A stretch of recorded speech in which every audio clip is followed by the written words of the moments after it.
Good afternoon, everyone. My name is Ariana Levin. I'm the Secretary for the Young Democrats of Georgia Black Caucus, and we are excited to welcome you back to another one of our live candidate webinar interviews, where we talk to elected officials, community organizers, and candidates from all across the state of Georgia. Today, we have the honors of having special guest Laura Judge, who is a candidate for the Cobb County School Board, Post 5. Ariana. Hi, thank you so much for joining us today. Thank you for having me. So, I'm Laura Judge. I am the Cobb County School Board Post 5 candidate, and that includes high school areas of Walton, Wheeler, and Pope High Schools in the Cobb County School District. Thank you so much.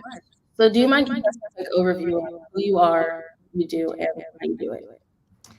Sure. I am first and foremost a parent in the community. I have two children in the Cobb County School District. And like most parents around the time of the pandemic, I looked to our district to make some decisions. And as well as I had some time on my hands being at home. And so I was able to see some school board meetings. I thought of ways that I could change certain things. I became an advocate in the community for multiple children. And then it got to a point where I thought that I needed to, be in the room where it happens, reference to Hamilton, uh, to make some of those changes that I was advocating for. That sounds amazing. Thank you so much for doing all that you do.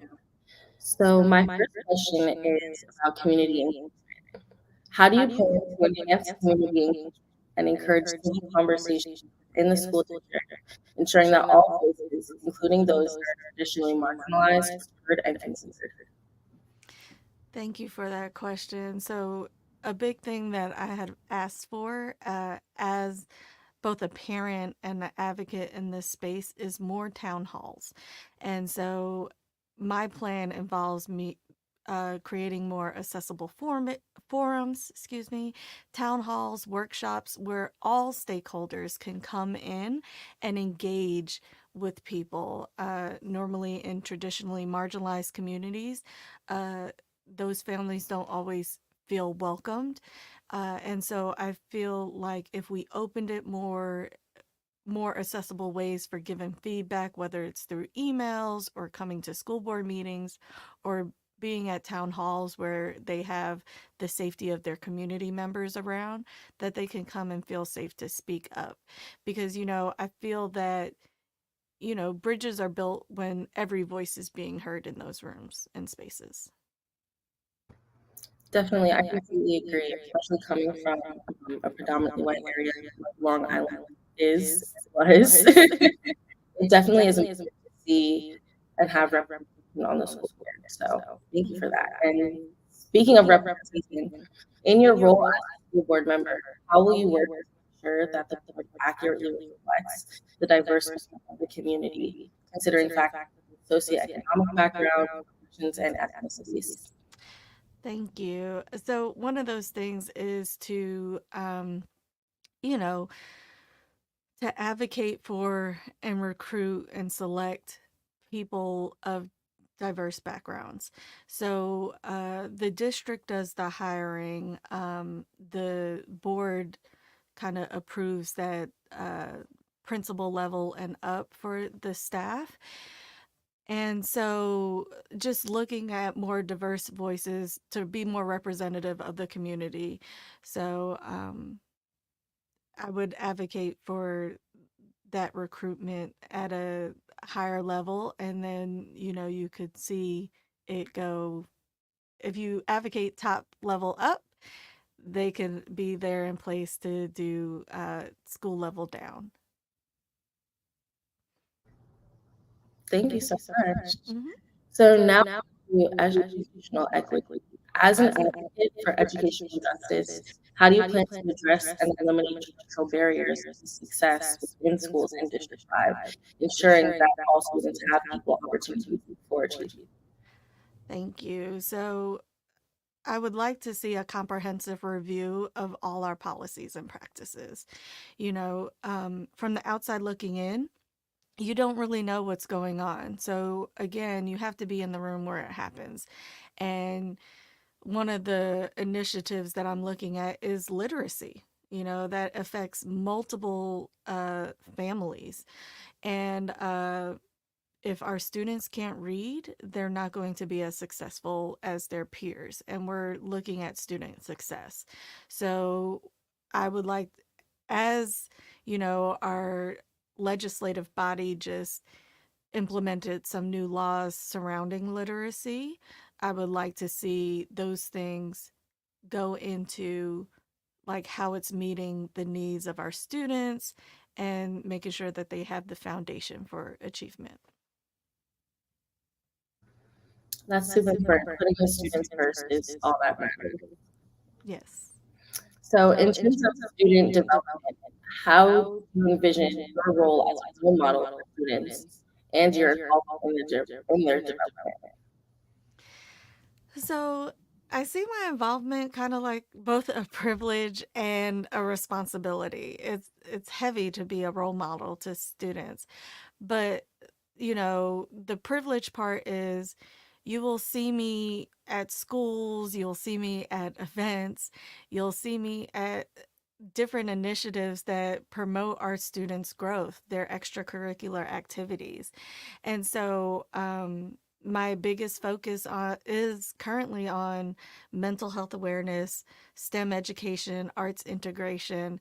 And so, as well as those programs that foster inclusivity and understanding, as you see, I have a pin over here on my jacket is No Place for Hate, is a student-led program that addresses bullying and ways that students are affected, and students can sit and talk and make those initiatives more personal to them based on things that they see.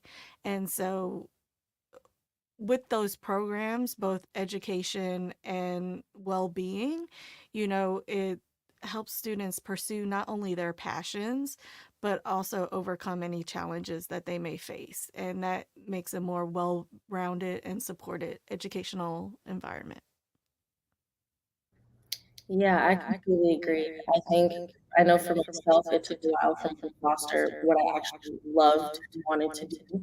And so knowing that there would be people in administration and on school boards whose main goal is to foster that, student sense of creativity and sense of self, I think that's super important.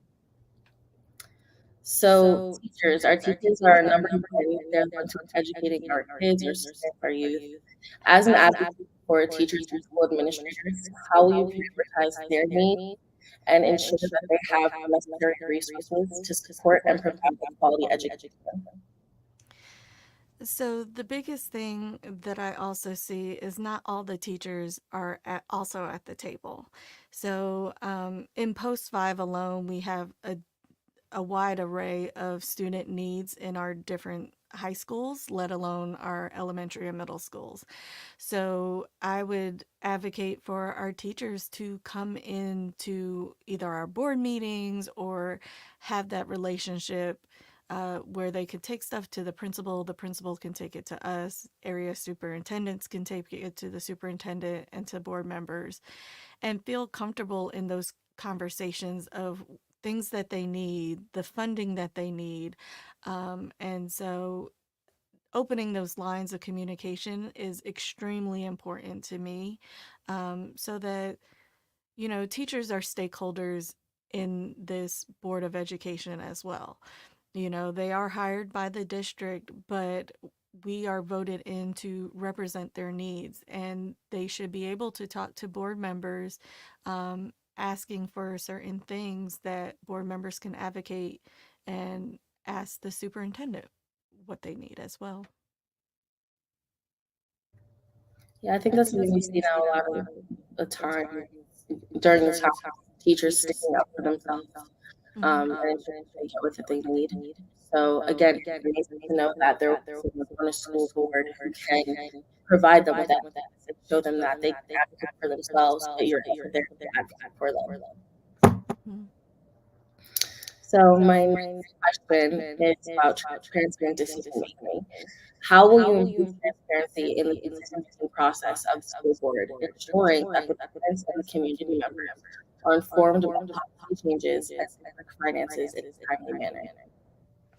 Yes, thank you. So again, biggest thing, communication. So I always talk about meeting parents where they are, meeting the community where they are. So not everybody has access to social media, but that is one platform that you would have information go out on. Another thing is here in Cobb County, we have what's called CTLS. It stands for Cobb Teaching and Learning System. And the district is able to push out messages through that way. Also, things that get posted to their website and sending notes home from school. Any way that parents can get and stakeholders can get this information to them. I also talk about, again, those town halls and forums, ways that community members, because you have grandparents in the community as well, you have business owners in the community, and the success of our schools also affect them as well. And so being transparent and having that open line of communication is so important.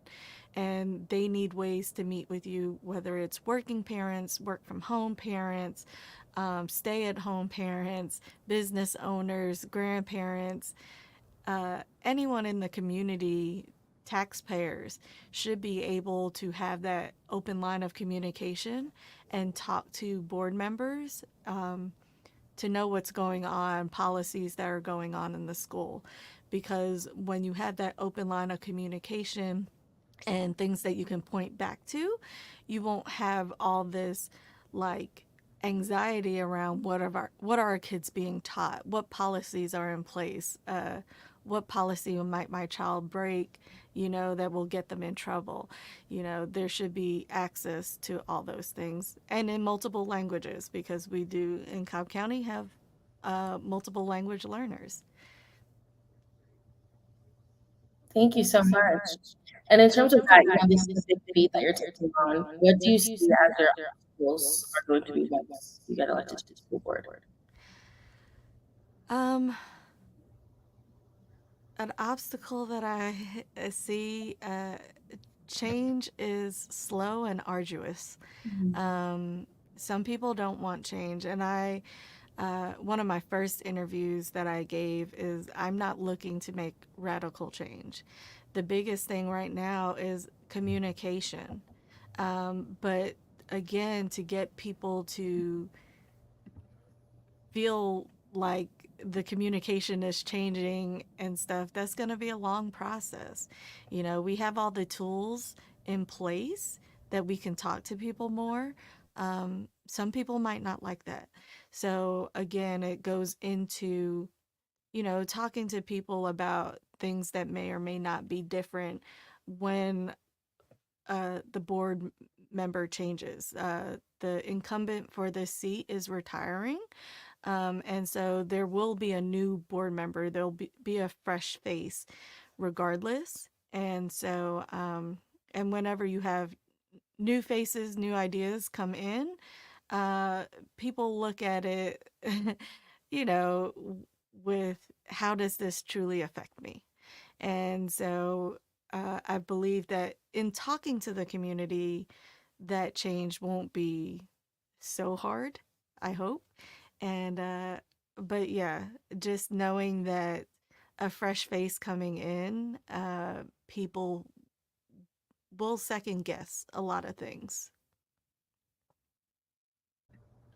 Definitely, I think change scares people, so you just have to show them not to be scared and that you're there to make a positive impact on the community, for sure. So you have mentioned diversity that you see in Post 5. How will you prioritize and support student success from the youngest students in the district to people who have already graduated? And do you have any specific initiatives you plan on focusing to achieve this goal? Yeah, so a few things that I'm looking at, of course, is enhancing our literacy programs. You know, the state has put a lot of thought into making sure that our children can read, but then the onus is on the districts to, set policy for what the superintendent is going to do with that literacy law. Another thing is expanding career and technical pathways, those education options for our older students. Not everyone takes a college pathway, so career and technical education is important. And then again, those mental health resources. So I think if our students feel supported mentally and emotionally, they can have a more successful future, and they can learn, where their passion lies. And so I think with those few things, um, as well as safety is important to me. But for me, I talk a lot about safety as being all encompassing. So, not just mental health and well being, also preventing bullying. A big thing that the youth in our schools deal with now is um, gun violence prevention. That is something that students worry about. It kind of started a little bit with my generation. I lived through Columbine. Um, that was one of the first big, large school shootings. So I talk about, securing firearms for parents. To see something, say something. Having that good relationship with the school resource officers that are in the schools. So, different ways to feel safe, making sure IEPs and 504 plans are followed because they're there for a reason, and it's to make sure that our students are the most successful with all the resources that they have. So, those are some of the things that I'm looking for. And I think the diversity that I see in Post 5 has more to do with ways that our students learn and addressing those needs that their families feel supported.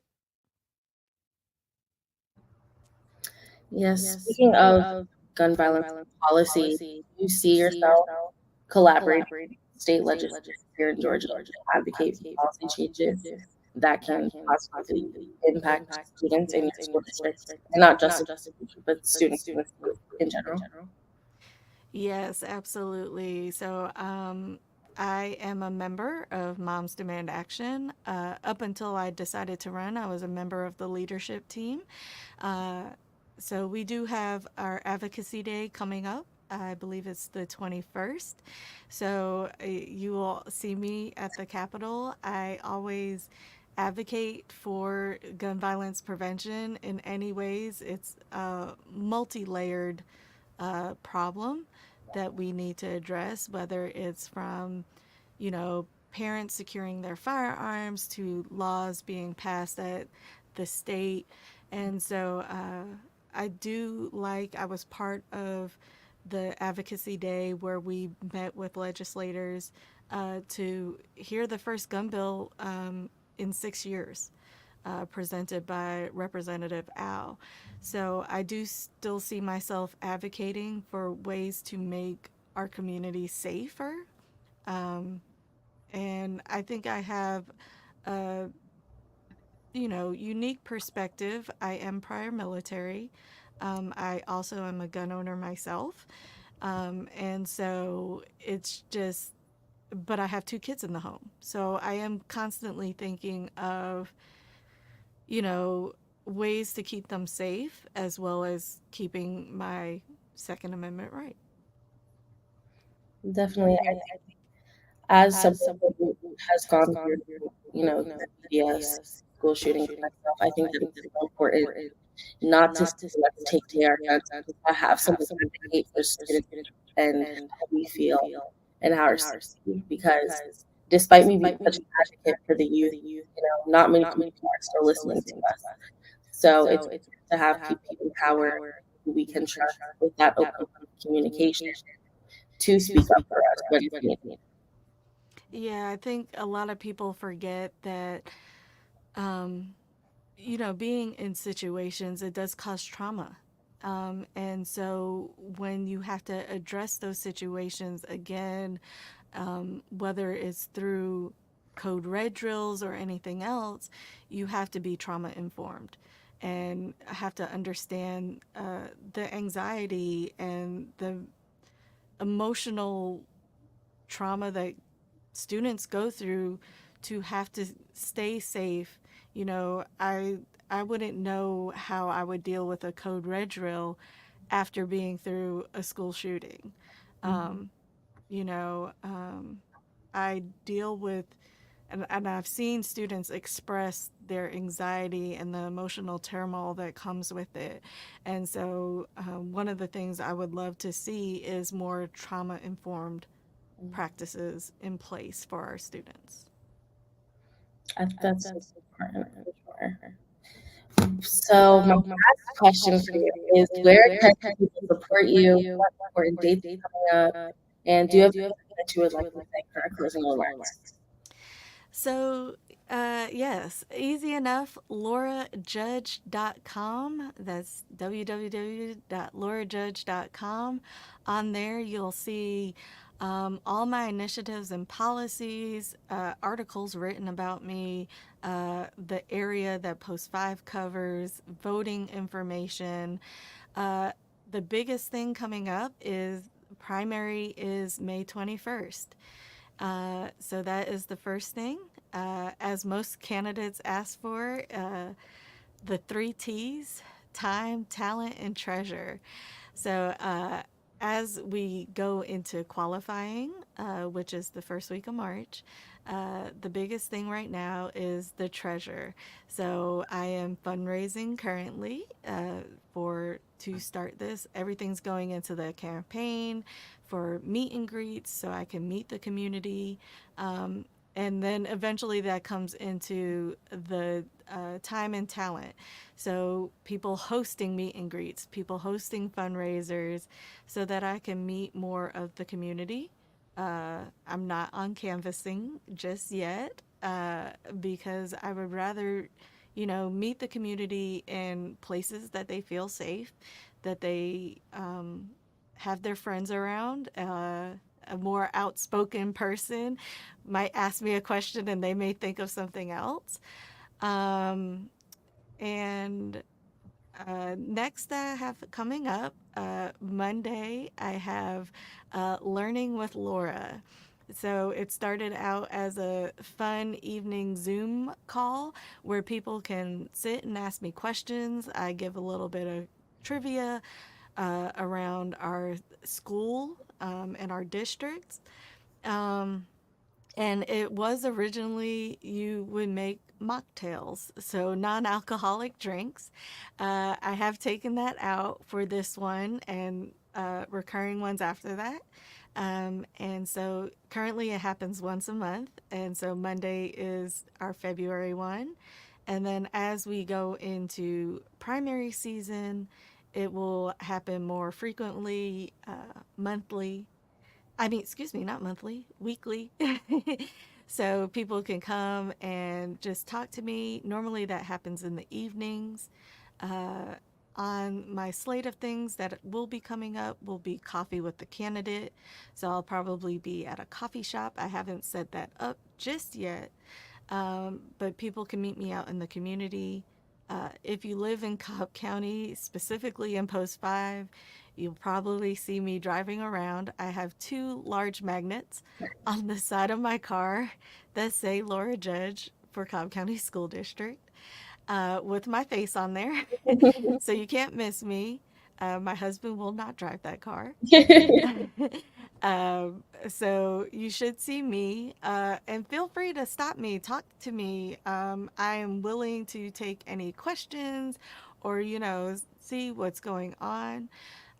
Again, the superintendent is the CEO of the district, so I can't handle like personnel issues. The board is there for policy. And just tell me things that you would like to see. I